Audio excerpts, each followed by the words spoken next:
Welcome back to the Deep Dive. Today, we're plunging into an event that, well, it just consistently brings this unique energy to the Formula One calendar. It's that blend of really deep history and pure racing adrenaline. We are, of course, talking about the British Grand Prix 2025. Yeah, and it really is more than just a race, isn't it? For so many fans, it's like a pilgrimage. It feels like such a foundational moment in the F1 season. Totally. And for you, listening in, our mission today is pretty straightforward.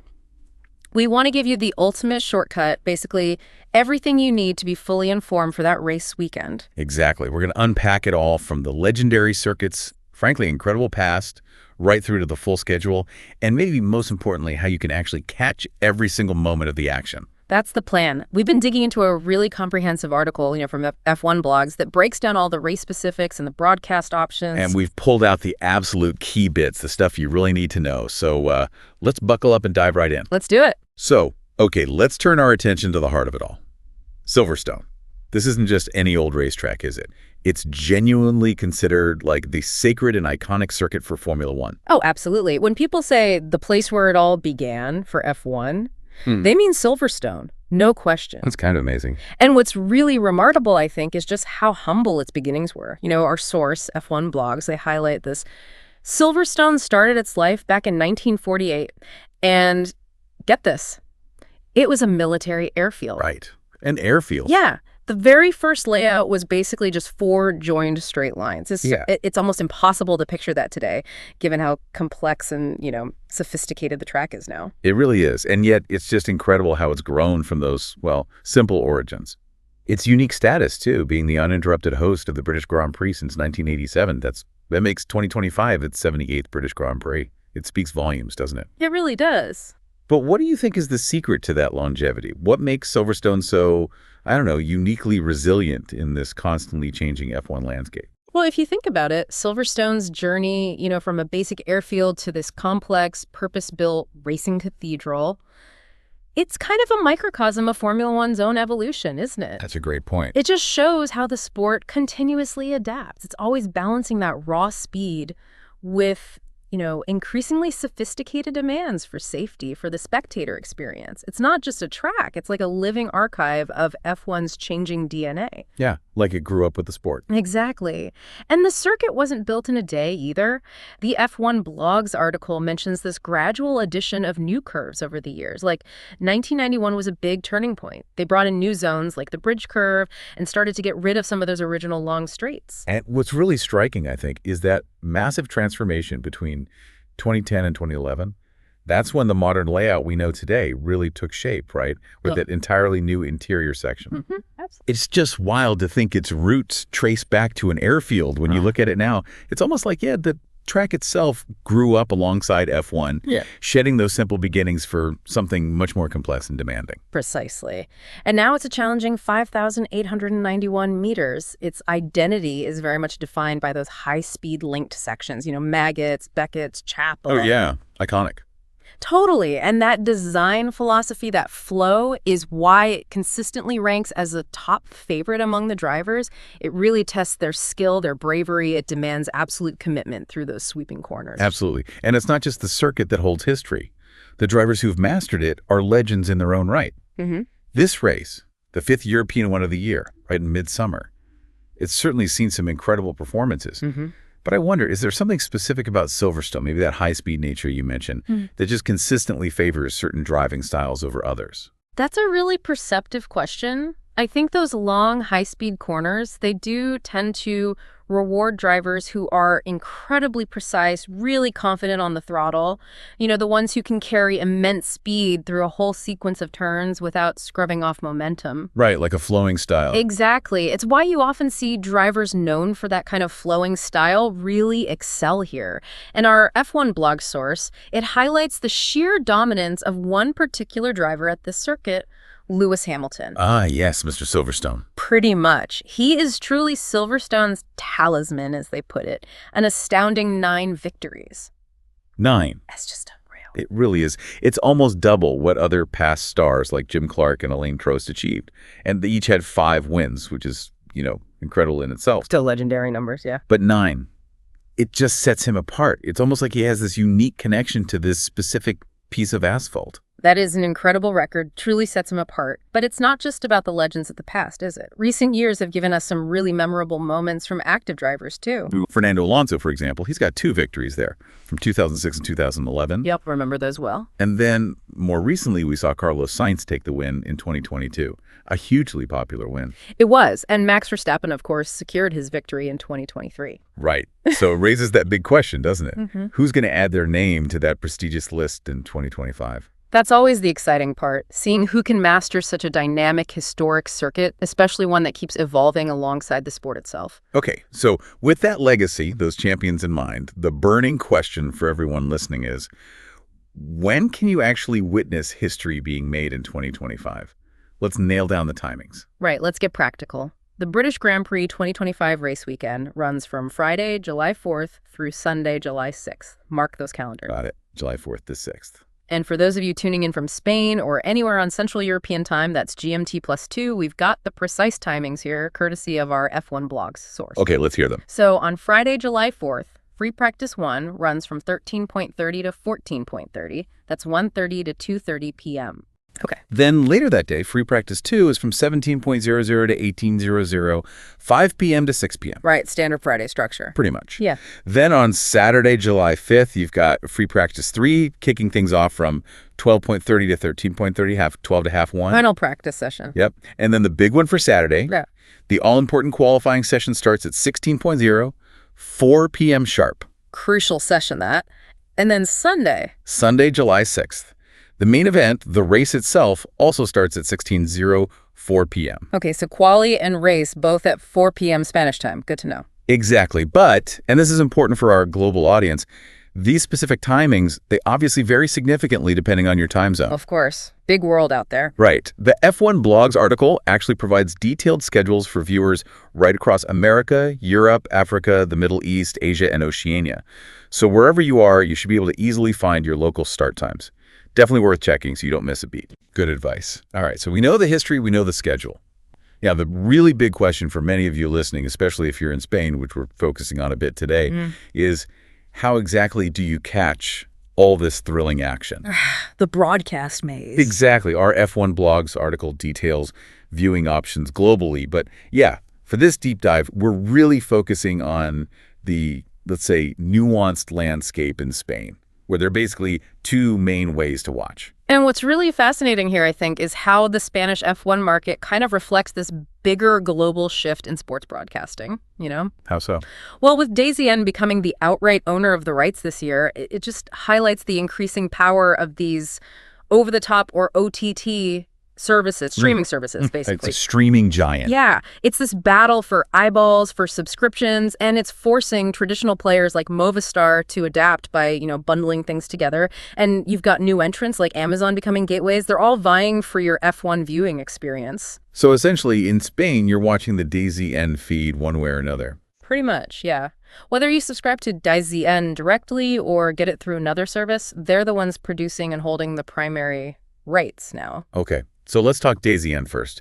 As an OTT service, it's super popular, requires an internet connection, obviously. And it's not just F1, right? It covers MotoGP, a load of other moto competitions. And Spanish football now, too, La Liga. They've really expanded. Which means different pricing tiers, I guess. Exactly. Our F1 Blogs source breaks it down. There are basically 3 plans that include the motor channels, Motor Pro, and a newer one called Pro Multi-Hogar. Okay. So if you're purely into motorsports, the Motor Pack, you're looking at around €20 a month if you commit for the year, paid monthly. Or it's closer to 30 if you just want pure month-to-month flexibility. There's also an option to pay the whole year up front for a bit of a discount. Right. So different payment models even within that pack. Yeah, they offer flexibility there. Then if you want more, like the Spanish football, that's the Pro Pack, that jumps up maybe around €40 a month, again with discounts for annual commitments. And the Pro Multi-Hogar, what's that? That's the newest one. Multi-Hogar means multi-home. It lets you have, I think, 3 simultaneous streams running from 2 different locations. So good for families or shared households. And It includes basically all the DAZN channels. That one's pricier, maybe closer to the 60 mark monthly, or a bigger annual fee. Wow. Okay, so lots of options just within DAZN depending on what you need and how you want to pay. That fractured payment thing is basically paying monthly but locking in for a year, right? Yeah, that's it. Often gives you a better monthly rate than pure rolling monthly. The key takeaway is flexibility in payment, but you also need to be aware of the commitment. And inflation. Usually requires a 30-day notice if you decide to stop the service, especially on those annual plans. Something to keep in mind. Okay. And you can watch DAZN pretty much anywhere. Web browser, phone, tablet, smart TVs. Yep. Standard stuff for a streaming service these days. Very accessible. All right. So option 2, MOVISTAR. How does that work? Right. So MOVISTAR takes a different approach. They offer F1 by basically incorporating DAZN's channels into their bigger bundled telecommunications packages. Ah, the classic bundle. Exactly. The F1 blogs article lays out the minimum requirement to get started. Typically, you need their fiber optic internet, usually 600 megabytes or so, plus mobile lines. That basic bundle might be around 60-something. Then you add the basic TV package, MOVISTAR plus one, maybe another 13. And then you add the specific motor pack, which is essentially the DAZN channels, for about 15. Okay, so add all that up. You're looking at maybe around 90 to 100 euros per month as a starting point, just to get F1 included in your phone, internet, and TV bundle. So definitely a more comprehensive package, bundling F1 with other essential services. For sure. And those prices can really climb, as the article notes, all the way up to like 249 or more, depending on what else you add. More phone lines, faster internet, all the TV channels, maybe Netflix, Disney Plus. Wow. Okay, so it's a very different proposition, bundling everything versus just the streaming service. Precisely. You're getting a whole suite of services alongside your F1 with MOVISTAR. Now, this raises a question for people maybe visiting Spain or Spaniards abroad. What about F1 TV, the official stream from Liberty Media? Good question. F1 TV Pro, the live streaming service, is an alternative in many countries. But, and our F1 blog source confirms this, it's not available to subscribe to directly in Spain. Wow. Because of those existing exclusive broadcast agreements, primarily the one DAZN now holds, which MOVISTAR integrates. Ah, okay. Rights issues. Exactly. However, there's a useful little nugget in the source material if you've already subscribed to F1 TV Pro in another country where it is available. Yes. Its content is visible when you travel to Spain. Yeah. So if you're visiting and already have a subscription from home, you should be fine. That's a key detail for travelers. Good tip. Definitely. And for those who just want the data, the timings, the telemetry, F1 TV does offer a live timing option globally, including Spain. Right. That's not the live video feed, just data. Correct. And it's much cheaper, typically around €3 a month or maybe 27 for the year. Prices vary a bit by country, though. It's a great option if you just want to follow the raw data or track positions live. Okay. And finally, there's one more way in, isn't there? Amazon Prime Video. Yes, relatively new this season. Amazon Prime Video now acts as a sort of gateway. You can subscribe to the DAZN channel through your Prime Video account. Interesting. How does that work, price-wise? It's typically around €30 per month, similar to DAZN's own flexible monthly rate. So what are the pros and cons there? Well, the pros are convenience, I suppose. You manage everything through your familiar Amazon account, billing is simple, and cancellation is usually easier often without that 30-day notice period you get with DAZN directly. Big plus for flexibility. Okay, sounds good. What's the downside?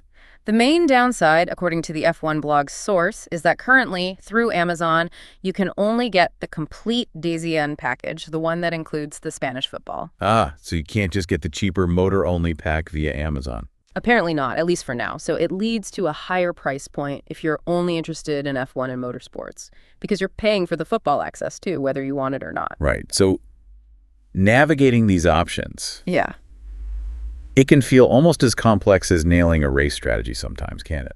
It certainly can feel that way. You've got direct streaming, bundles, third-party gateways. So if we boil it down, that comparison between Movistar and DAZN in Spain, it really just depends on what else you need, right? Exactly. End of the day, since DAZN is responsible for the actual F1 production and feed in Spain, the content you watch, the commentary, the camera angles, everything, it's identical on both platforms. Okay, that's crucial. Same broadcast feed. Yeah. So your choice really comes down to Do you prefer DAZN's standalone OTT-only service, maybe with more pricing flexibility just for sports? Or do you prefer Movistar's bundled approach, getting your internet, phone, TV, and F1 all in one bill, potentially with a longer commitment? And how much do you value that pure month-to-month flexibility versus annual deals? It's about weighing those priorities: convenience, cost, flexibility, other services needed. That's it. There's no single best answer. It depends on your individual circumstances. Right. And with that, I think we've pretty much wrapped up our deep dive into the 2025 British Grand Prix. We've covered that rich, evolving history of Silverstone. From airfield to icon. Exactly. We've walked you through the detailed schedule for the upcoming race weekend so you know when everything's happening. Friday, Saturday, Sunday action. And we've really tried to explore the various ways you can tune in, especially breaking down those nuanced options available to you there in Spain. Hopefully giving you a clearer picture of DAZN, Movistar, F1 TV nuances, and Amazon. We really hope this deep dive has given you a comprehensive head start on what promises to be, well, another incredible race weekend at a truly special track. Absolutely. And maybe something to think about. Considering that blend of Silverstone's really deep history, stretching back decades, and these very modern, constantly evolving ways we now access F1, what aspect of all this do you, listening in, find most surprising? And how might it change the way you actually experience this iconic race weekend this year? That's a great thought to leave everyone with. We really appreciate you tuning in and taking this deep dive with us today. We've tried to pull out the most important nuggets from our sources, like those F1 blogs, to give you a true shortcut to being well-informed. Hope it was useful. If you found this valuable and want to stay informed on all things F1 and, well, whatever else we dive into, keep an eye out for more insights just like this. We'll catch you on the next deep dive.